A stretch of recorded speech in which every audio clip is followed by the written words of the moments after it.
What is going on, Z traders? Happy Friday. Zeno Trader here, and today we are coming at you with our daily market recap. If you find any value in what it is that we do here, consider subscribing for more content and market updates. And if you wouldn't mind destroying the like button for the YouTube algorithm, follow us on Instagram and join us live every day, Monday through Friday, market hours, on our Discord server where we have over $5,000 worth of learning materials for the wonderful price of, drumroll please, free 99. That's right, absolutely free to join. The link is posted as always in the description below. Be there or be square. Lastly, remember this is not investment advice.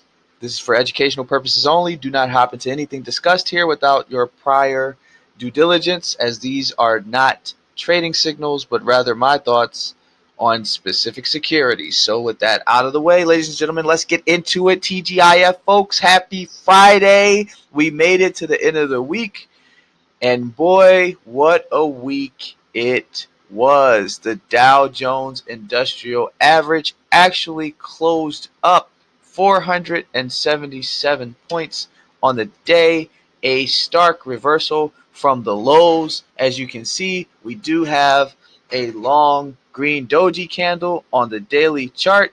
We did have decent volume for a Friday, although we are still oversold but heading back up.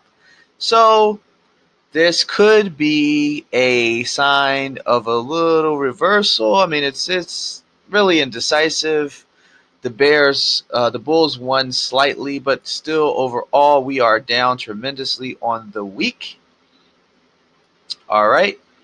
And we are trading basically at the 200 MA, struggling to close above it. And we also have SPY, which did fare a little bit better. It is also oversold still, but it is well above the 200 MA. It came back today bigly. It was down as much as $1.50, and it came back to close up $3.59. It was originally up about $6-7. I think 8 at the max, but we closed up actually $3.59. So overall, we're still down for the week.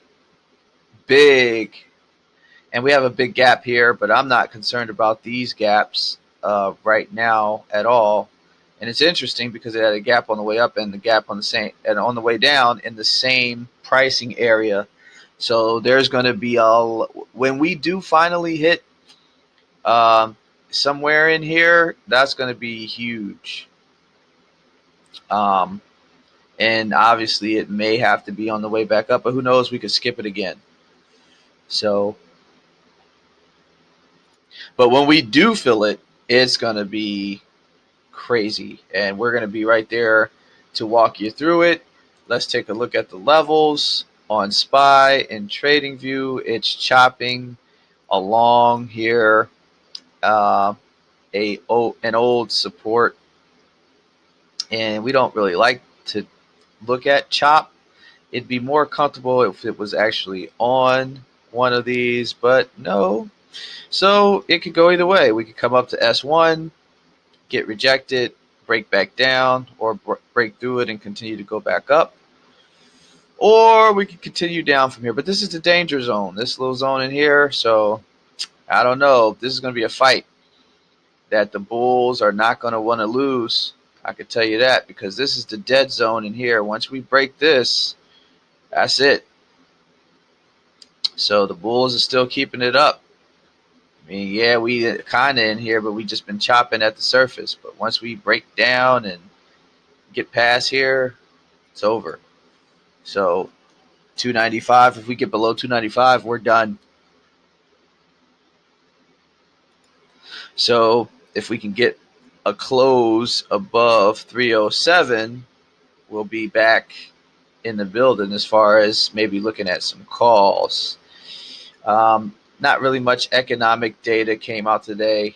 Next week, I think, I'm not certain, and of course, take this with a grain of salt. But from my perspective, hold on, wait, we got to look at VIX, try to read some tea leaves. All right. So the thing is, VIX is at a support level of R3. So if it comes crashing down through this, more than likely SPY is going to continue to bounce, right? However, if we get a bounce off of R3 and we keep going back up, maybe to R4, well, it's still got a little bit of resistance going on at 38, but yeah, so it could go either way. But to me,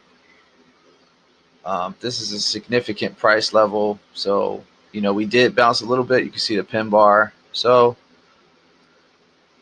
I mean, it's interesting to see, but if we break through this level, SPY is going to go back up.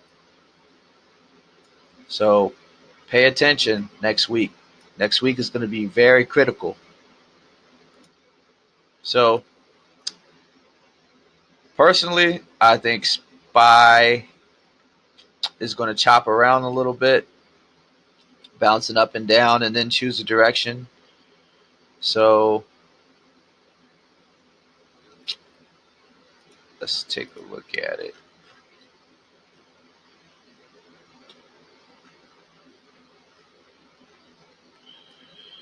So, I mean, somebody could make a kind of argument that this looks like a head and shoulders.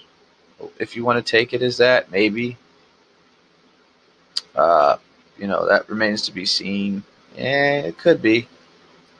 But personally, as long as we stay out of this zone, we should be good to probably pop back up.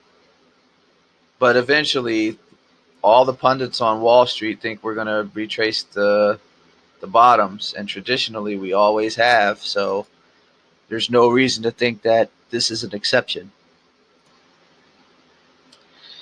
So we'll see what happens over the weekend. We'll see what happens if any negative data comes out. We're down 88 cents already after hours. So we'll just have to see what goes on Monday. But this week was a good week. Everybody in chat had a good week. People are making money. Today we were killing it in chat, actually. So that actually brings me to the next portion of this video, which is the plays. So let's get into it. So we got Amazon. We caught Amazon slipping again. In the showers, lacking. Amazon dropped the soap. And you had a gap to fill. I saw this coming 1,000 miles away. And again, I tell people this all the time in chat. This is the easiest money in American history. Okay?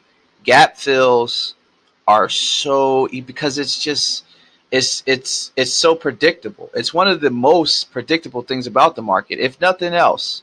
If you don't trade price levels, if you don't trade support and resistance, if you don't trade anything in the market, and you just sat back and looked for gap fills all day, well, they happen typically in the morning. But if at the open or before, pre-market, you look for gaps to fill, I mean, that's really, it's so easy.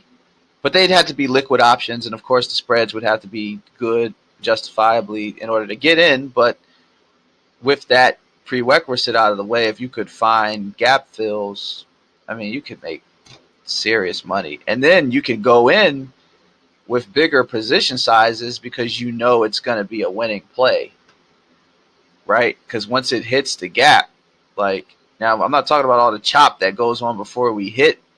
Once we get into it, now, on this play, I was a little bit aggressive because I went in the candle that broke it. I was technically supposed to go in on this second 5-minute candle, but didn't feel like waiting, and then I got in early, got a little bit more money, but it could have went against me, could have got clapped, and would have had to wait for it to finish chopping around and then come down. And you don't want to put yourself in that predicament. So always wait for the close of the second 5-minute candle below uh, the break of support. Now, granted, doing that, you could give up significant gains because who's to say, like this gap, sometimes the gap fill could be immediate and just shoot down. Sometimes it could be gradual. Sometimes it's, so it just depends. So if you look at the volume, look at level 2. If you know how to read that, I suggest. If you don't know how to read it, we have great learning materials in the chat on how to read level 2 and how to read volume going into trades, because it is very helpful, because you can kind of see a couple seconds into the future if you know what you're doing. So, you can see if it's going to be a fake out. You can see how many buyers are sitting, at limit on, how many limit orders are sitting on the buy side and the sell side, and you can see when the orders get put through on time and sells and when they get filled. So, that's a very important part of trading. It's typically more so used with stock trading, equities trading, not um, options trading, but I use it too, just because, especially if I'm scalping. Like if I'm swinging, then I don't use it, but it's helpful. I don't use it all the time, just with certain positions. Like with gap fills, I don't use it, but because there's no real need to use it, but because it's a predictable trade, in and out, wham bam, thank you ma'am, right? So then we got the Facebook puts, same deal, easiest money in American history entry. Um, Again, being a little bit aggressive, getting in on the wrong candles, kind of got clapped. Now, see, this is where a lot of newbie traders would have got shook out. They would have got scared and exited the position at a loss or maybe $5 gain. But diamond hands, baby, shroom, got out when this candle start turning green. So that was that. And then we got the Tesla put, same thing. You notice its pattern here? And I'm starting to gravitate towards this strategy more and more because it's easy. Anybody can do it. Um, like the Geico commercials, it's so easy a caveman can do it, right? Because it's obvious and you can see it coming a mile away, right? But the difference here is it filled the gap up and then, kind of had a double top going on. And once I saw that, I was like, oh, so we having trouble breaking above the 200 MA, are we? Bet. So once I saw this double top coming in there, I was like, oh, okay. So we're going to look for the support. And then we had the support here. So I was like, break of support. And then this was a nice setup because the second candle actually started at the break of the support. So that was awesome. So it just went smoothly. Got a little scare right there, but it went back down. See, get shook out. Newbie traders, if the position goes against you a little bit, and then oh my god, get out, and then look, you would have lost all this money down here. So yeah, you got to know when to hold and when to exit the position for a loss. You got to know the difference between when a position has gone against you permanently and if it's just a shakeout. And that's it. The line is very blurred because it's sometimes difficult to tell. But one of the things that helps me is the prior analysis. So I know that we broke support. I know that there's a double top. If you could see the RSI and the MACD, they help confirm the trade too. So it's like, all right, we have these confirmations, so let's go. SPY puts, same deal, different story. Say same play, different security. Gap fill, down, exit, money. Simple as that. Now, the interesting thing about this play is that it was a counterplay to some swings that I swung. Now, most people know yesterday I swung um, a butt ton of SPY call puts, and I got clapped on the open, but it didn't scare me because I saw this gap. So I didn't just sell out of my position as soon as the market opened. See, if I was a newbie trader, I would have just, or if I didn't know what I was doing, I would have saw the red and just be like, oh my God, and got out. And it's crazy because at one point I was down, I think as much as almost $28,000 on those SPY puts that I swung, right? And I'll show you guys that in a minute. But then, I posted in chat about the Facebook play, the double top right there so people can see. I even got in on my small account into the Facebook puts. Boom, easy money. Then we got Chewy going on. This is a play I set an alert for like a week ago, and it just went off today, and I saw where it was at, got in, got these puts for a little punk scalp real quick. And yeah, so that's how today went for me. And then in the small account, I made 2 plays. I had the Facebook puts, and then I swung some Chewy calls.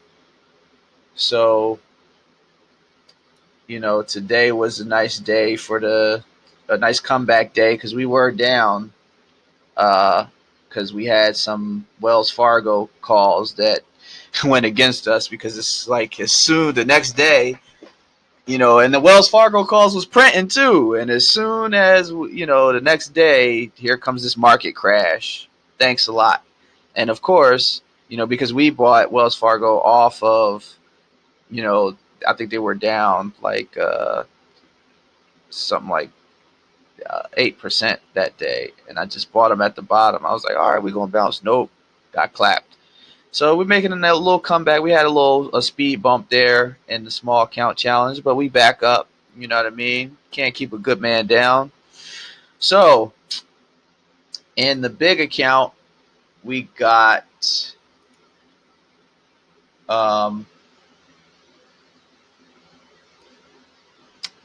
some plays here going on. So you see the Amazon, you see the Chewy, you see the Facebook, you see the SPY, you see the Tesla, right? And the reason why SPY is red is because of those swings. Like those swings took me out. Like by the time I got out of them, I was, like I told you, I was down, I think up to 28 grand in those SPY puts at the open. But we came back and we got into that other SPY play and we made a little bit of money. And so we counteracted that loss. So, and this is what that looks like. So this was the swing. This was today. Boom. So got a little counteraction there. So remember, instead of having, knowing what you're doing is very key. And I just want to stress, I want to just go off on a little tangent. Before you get into any play, you have to ask yourself, why am I getting into this play? Why does this play make sense? What is the analysis that I've done before I get into this play? See, and I'm glad I'm bringing this up because you can see the stark contrast. This was a Hail Mary pass. I'm going to be honest. This was not, look at the chart. I think according to this, and this is going to just, no. This was like, all right, I got a little bit of money to play with. I had a really tremendous week. F it. Let's roll the dice and play a little Monopoly. That's what this was. This was calculating, let's put some skills to work. Let's get on the comeback. Right? You can see the difference in the mentalities. You can see the difference in the results of the mentalities. Right? Hail Mary pass, winging it, hoping in prayer. Oh, I like this. I think it'll. That's not great. That's not analysis that you want to put money on. Money is hard to come by, and it's not everything. The prime asset in life is time, not money. But money allows you to have more time. So in a sense, time is money, and we all know that saying. So I just want to let everybody know that before you get into any trade, you have to have a reason, a good reason, not because you want to or because, oh, it's shooting up real quick. So before I miss out, let me go get some calls. Or it's breaking down real quick. Let me go get some puts. Or I think it'll go up. Or I think it'll go down. That's not good analysis. You need levels. You need support resistance. You need gaps. You need technical analysis. All right. You need flow, option flow. You need to look at where the money's going. Like when you look at the options charts and tables, see where the open interest is, see where the volume is, see what the spreads are. All this stuff tells you different components about what you need to know before you get into a trade. The theta, the delta, the gamma, like all the Greeks, all that stuff's there. It's like when you drive in a car and you got the gauge cluster. It's designed to tell you different things like the RPM and the miles, per hour, and the fuel gauge and the heating gauge, because you don't want to have your car overheating while you're driving and you not know it. So all of this stuff is designed to tell you stuff, and you got to monitor a lot of things at one time. But once you start to get into a rhythm and a pattern, and you start to get confident, and you get confidence by having better, a high, better winning percentage. Put your strategies to the test, and if it doesn't work, switch up something, see what works, change accordingly. You adapt. You know what I mean? You change your strategy as you see what's working, you see what doesn't work, and then you adjust. So your ultimate goal as a trader is to survive to trade another day. Because just because you had a killer week this week, next week could be dog shit. All right. Just because you had a dog shit week this week, next week could be, you have the golden touch. You can do no wrong. And that's why you have to stay level headed. All right. You can't allow your emotions to cloud your judgment, because no matter how much money you make, no matter how good you are, or vice versa, no matter how bad you are, you cannot allow that to affect you mentally, because it will become a distraction, because 90% of this is mental. I'm going to say it again just in case you didn't catch it. 90% of this is mental. Controlling your emotions, controlling the FOMO demons, right? Because you get FOMO, you chase, you lose. I know there has rarely ever been a time that I have won a trade chasing. It's happened, but it's far and few in between. But as I began to learn what I'm doing and apply strategy, I'm starting to win. My winning percentage has gone through the roof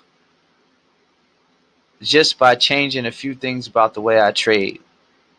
Like now, breaks of support and, you know, breaks through resistance and gaps. That's all I'm doing. No channel trading. No, oops, that went up a little bit. Let me get in. Nope, none of that. If you ain't got no gap on you, if you don't break support or break through a support or resistance, you're not going to see it on my chart. I'm gonna set an alert, and when you get there, let me know, and then I'm gonna come and trade you and look for entry. But the days of trading chop and in between channels, nope. You gotta have patience. You gotta wait for the trade to come to you, because if you try to just pull it out the air, it don't work that way. And that's one of the things I learned in trading, is that patience is very key, man. It's very key. It's what helped me turn a $28,000 loss into a $2,400 loss. Okay, so I could have been down negatively, and then that forces you to overtrade and go in and take bigger position sizes than you typically would have, and you don't want to do that, because then now you're going to blow up your account, because now you're chasing and using bigger positions. So now all your risk management is done. So you don't want to do that. Okay, and learn from my mistakes so you don't have to learn from your own, because the most expensive teacher is the school of hard knocks, right? Learning, going through it through experience. It's cheaper to learn from someone else's experiences than your own. I'll tell you that. So we had an awesome week. Chat, everybody was doing it in chat again today. You guys are awesome. Shout out to everybody in here. We got the flex zone going on. Shout out to Animanium Hands. Shout out to I Love AMD. He loves AMD, and as you can see, that's why we call him I Love AMD, because he he loves AMD. He's in there like swimwear. Okay, we got the Animanium Hands. Yeah, see, I love AMD. Snap going on. We got some BA going on. Okay, got some Starbucks puts. All right, I see y'all. UAL. All right.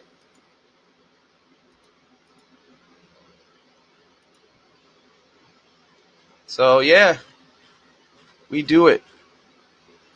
So if you're not here, you're square. Join the chat. It's free. Costs you nothing to join. And I don't. Again, I want to make it very clear that I don't give out signals. This is not a signal chat. However,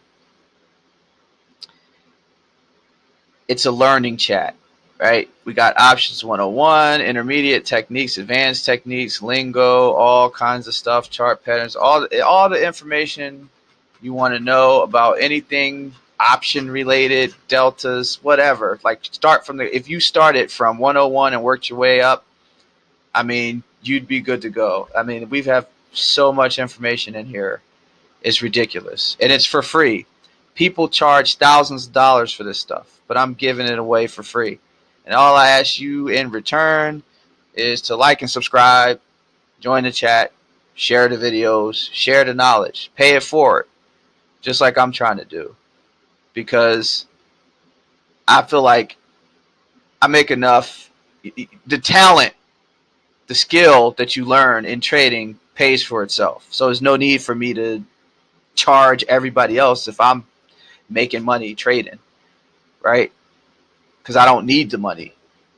So, and I know there's a lot of people out there that charge hundreds or thousands of dollars for this stuff, but I just don't feel like that's the way I want to take.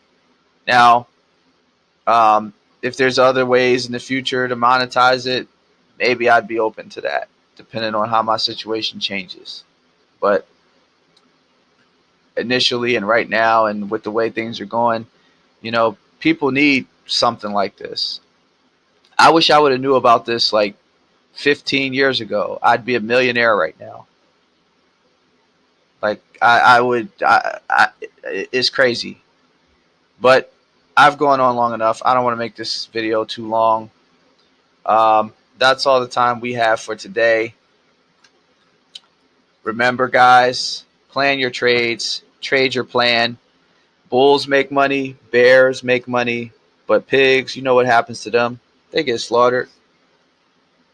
Don't forget to subscribe and hit the notification button so you never miss an episode. And follow us on Instagram and join our chat where we are live before 5 and we do something before 2 something. The link for both of those will be in the description below. Until next time, I'll see you guys next week. And I know we're going to kill it next week. We'll be here. And happy trading. TGIF. We'll see you guys next week. 𝘉𝘓𝘓𝘓𝘚 out.